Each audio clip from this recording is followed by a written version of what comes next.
अस्सलाम वालेकुम। आज हमारा कॉम्प्लेक्स एनालिसिस का लेक्चर नंबर 6 है। सेकंड चैप्टर हमने स्टार्ट किया था जिसके अंदर हमने फंक्शंस को पढ़ना स्टडी किया था। पिछले लेक्चर में हमने फंक्शन कॉम्प्लेक्स वैल्यूड फंक्शन को डिफाइन किया था, उसकी कुछ टाइप्स देखी थी।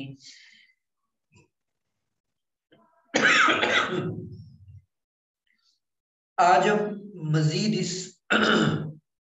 इसको एक्सटेंड करेंगे और लिमिट ऑफ फंक्शन को स्टडी करेंगे। इसी तरह तरतीब से चलते हुए हम बाद में डिफरेंशिएशन और एनालिटिक फंक्शन वगैरह इन चीजों को डिस्कस करेंगे।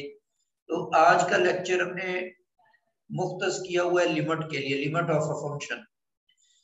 जिस तरह हमने रियल एनालिसिस के अंदर लिमिट के कंसेप्ट को सीखा है, आज हम कॉम्प्लेक्स एनालिसिस में लिमिट के कंसेप्ट को सीखेंगे और कॉम्प्लेक्स वैल्यूड फंक्शन जो होते हैं उनकी लिमिट्स फाइंड आउट करने का तरीका हम इसमें जानेंगे। स्टार्ट करते हैं आज का लेक्चर।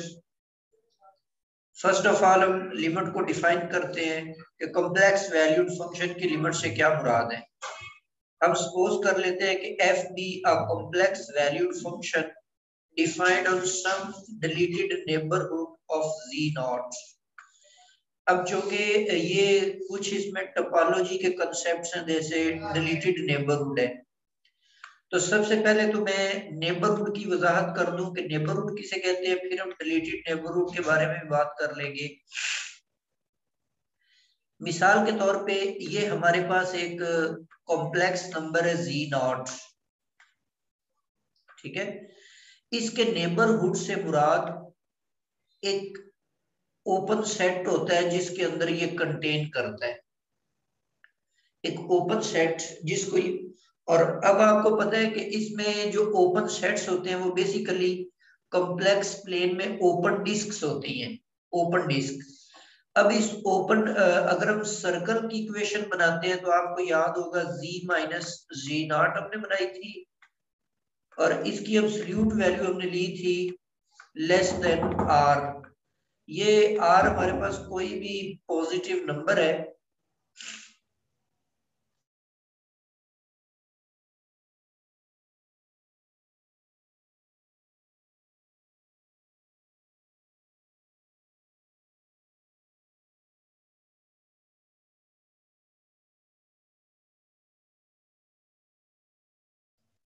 जी ये हम बात कर रहे थे ओपन डिस्क की। तो बेसिकली ये एक ओपन डिस्क बनेगी, इसी को हम कहेंगे कि ये जी नॉट का नेबरहुड है। तो ये एक सर्कुलर रीजन बन जाता है जिसके अंदर बाउंड्री इंक्लूड नहीं होती है।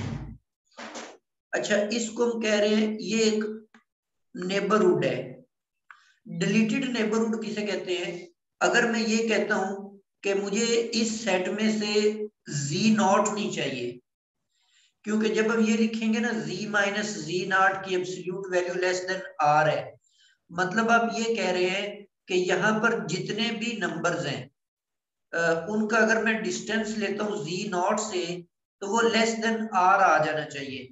तो इसके अंदर जितने भी ऐसे पॉइंट्स एग्जिस्ट कर रहे हैं उन तमाम का डिस्टेंस जो है वो लेस देन r ही होगा। मैं कहता हूं कि मुझे जी नॉट इसमें शामिल नहीं करना, तो फिर मैं एक एक्स्ट्रा कंडीशन यहां पर लगा देता हूं कि दिस इज ग्रेटर देन 0, ठीक है। तो अब ये डेफिनेशन बन जाती है डिलीटेड नेबरहुड की। इस सेट के अंदर जी नॉट शामिल नहीं होगा, क्योंकि अगर मैं जी की जगह जी नॉट रख देता हूं तो जी नॉट माइनस जी नॉट जो है ये इसको सेटिस्फाई करेगा अगर ये इक्वल टू 0 आ जाता है, ठीक है, अगर ये इक्वल टू 0 आ जाता है। लेकिन जब मैं ये कह रहा हूं कि ये डिस्टेंस ग्रेटर देन 0 है, 0 हो ही नहीं सकता, इसका मतलब है जी नॉट इसको सेटिस्फाई नहीं करेगा। उस सूरत में आप इसको डिलीटेड नेबरहुड कहेंगे जी नॉट का। तो डिलीटेड नेबरहुड से मुराद उसका ऐसा नेबरहुड है जिसमें जी नॉट खुद शामिल नहीं होता, क्योंकि लिमिट में चूंकि अप्रोक्सीमेट वैल्यू होती है, एक्चुअली उसके इक्वल नहीं होती। मतलब जी नॉट जी जो होता है जी नॉट को अप्रोच कर रहे हैं उसके बराबर नहीं हो सकता। तो इसीलिए हम डिलीटेड नेबरहुड का कंसेप्ट यूज करते हैं लिमिट के सेंस में। फर्दर हम ये कहते हैं कि for every epsilon there exist a delta greater than 0 such that f of ji minus W not, इन दोनों का जो डिस्टेंस आपने लिया वो लेस देन एप्सिलॉन हो whenever g minus g not, ये डिलीटेड नेबरहुड है जी नॉट का। दूसरे लफ्जों में हम ये कह रहे हैं कि जब भी हम एक पॉइंट जी नॉट इस डिलीटेड नेबरहुड में चूज करेंगे, उस सूरत में F of ji minus W naught ये लेस देन एप्सिलॉन होगा। मतलब ये एक नेबरहुड बन जाएगा एफ ऑफ जी नॉट का। इसकी मैं एक्सप्लेनेशन यहाँ पे ग्राफिकल एक्सप्लेनेशन दे देता हूं कि डिलीटेड नेबरहुड का मतलब तो मैंने आपको समझा दिया है कि ये आपके पास जी नॉट इसके अंदर इंक्लूड नहीं है। ये ऐसे पॉइंट्स का सेट है जिसमें जी नॉट शामिल नहीं है, बाकी सारे के सारे जो उनका डिस्टेंस है वो डेल्टा से लेस है। तो ये हम ले रहे हैं जी प्लेन के अंदर। इसी तरह अगर आप डब्ल्यू प्लेन में चले जाते हैं और डब्ल्यू प्लेन के अंदर आप उस दूसरे फंक्शन की बात कर लेते हैं तो वो नेबरहुड है, ये डब्ल्यू प्लेन है। अगर आप जी प्लेन के अंदर जी नॉट का डिलीटेड नेबरहुड लेते हैं तो डब्ल्यू प्लेन में आपको डब्ल्यू नॉट का ओपन नेबरहुड मिल जाएगा। ठीक है, ये यहां पर डब्ल्यू नॉट है। तो ग्राफिकली इसका मतलब ये बना कि जब भी आप जी प्लेन के अंदर जी नॉट का डिलीटेड नेबरहुड लेते हैं तो डब्ल्यू प्लेन के अंदर आपको डब्ल्यू नॉट का एक ओपन नेबरहुड मिल जाएगा। बाकी लिमिट मालूम करने का वही तरीकेकार है, नीचे मैंने एक एग्जांपल दी हुई है, इसको आप देख लीजिएगा। फर्दर आगे इसके लिमिट्स के थ्योरम्स की तरफ चलते हैं। जी फर्स्ट थ्योरम आपके पास है, when a limit of a function F of z exist at a point z naught it is unique. जब भी लिमिट एग्जिस्ट करेगी वो हमेशा यूनिक होगी। एक ही फंक्शन की एक से ज्यादा लिमिट्स एग्जिस्ट नहीं कर सकती। इसी तरह थ्योरम नंबर 2 है कि अगर आपके पास एफ ऑफ जी एक कॉम्प्लेक्स वैल्यूड फंक्शन है, यू इसका रियल पार्ट है, वी इसका इमेजिनरी पार्ट है, और जी नॉट आपके पास कोई कॉम्प्लेक्स नंबर है जिसके रियल पार्ट एक्स नॉट और इमेजिनरी पार्ट वाई नॉट है।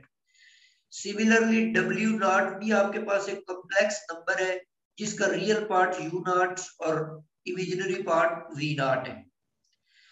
तो अगर आप ये लिमिट लेते हैं कि X Y approaches to X naught Y naught, ये आप जो रियल पार्ट है एफ ऑफ जी का उस पर आप लेते हैं और आपको लिमिट मिल जाती है यू नॉट। इसी तरह v जो है इमेजिनरी पार्ट है एफ ऑफ जी का, उसी पॉइंट पर इसकी भी लिमिट लेने से अगर आपको v नॉट मिलता है, अगर ये दोनों बातें फुलफिल हो जाती है तो फिर आपको एफ ऑफ जी की जो लिमिट है z approaches to z naught पर, वो आपको w नॉट मिल जाएगी। तो इसका कन्वर्स भी होल्ड करता है, मतलब अगर ये लिमिट एग्जिस्ट करे तो इसके रियल और इमेजिनरी पार्ट्स जो है वो भी यू नॉट और यू को अप्रोच करेंगे। इसी तरह थर्ड थ्योरम है, ये अपने कैलकुलस में भी ये थ्योरम्स पढ़े हुए सिंपल थ्योरम्स हैं कि अगर आप दो फंक्शंस के सम की लिमिट लेते हैं तो ये उनकी लिमिट्स के सम के इक्वल होगी। अगर हम दो फंक्शंस के डिफरेंस की लिमिट लेते हैं तो ये उनकी लिमिट्स के डिफरेंस के इक्वल होगी। अगर आप दो फंक्शंस के प्रोडक्ट की लिमिट ले लेते हैं तो इन लिमिट्स को भी आप सेपरेट कर सकते हैं, ये इनकी अलग अलग लिमिट के प्रोडक्ट के इक्वल आ जाएगी। इसी तरह क्वोशंट रूल है लिमिट का कि अगर एफ ऑफ जी और जी ऑफ जी इसकी लिमिट ले लेते हैं तो ये इनकी लिमिट्स के क्वोशंट के इक्वल होगी।